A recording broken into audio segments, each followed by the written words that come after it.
Hi, my name is Tom and welcome to On a Student Budget. This is going to be a quick first impressions video on the Sennheiser CX 3.00 earphones. Now, these earphones from Sennheiser was released in September 2014, so exactly a month ago. So these are very, very new earphones indeed, and these are actually the upgraded or the newer version of this very popular Sennheiser CX 300 earphones, which was a very, very popular earphone amongst the wider consumer market. So if you guys haven't seen my unboxing of these earphones, you can check it out in the annotation above my finger right here.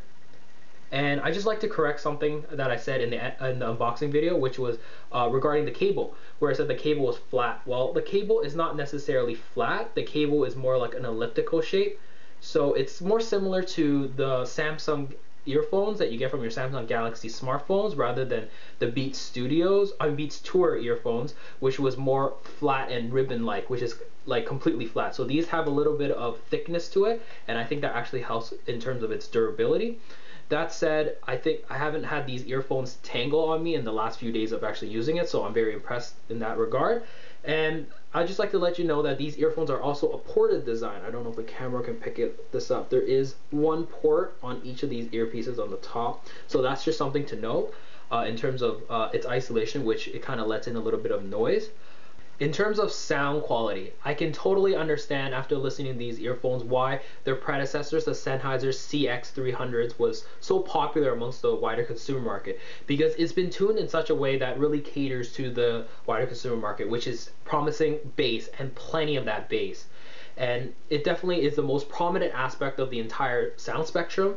And going into the treble here is very non-offensive, it's non-fatiguing whatsoever, and it's been tuned in such a way because a lot of consumers nowadays listen to their earphones off of their portable media devices, and they're going to be listening to in situations where it's going to be very loud, whether it's on the subway, the bus, or in the school cafeteria, and they're going to be turning up the volume of on their devices a lot higher than they're supposed to try to drown out the background noise. So what happens is, like, even with these earphones, you can turn it all the way very high, even to 100%, and the treble is never going to be jarring or fatiguing to your ears. And though I never recommend you listening to music that loud, I know there's going to be people that listen to music that loud anyway. But these earphones are not going to be fatiguing to your ears over the long term if you're listening in such a loud volume. So I'm going to have a full review on these earphones, so definitely like and subscribe to this video to see when that happens. But until then, I'll see you guys in the next video.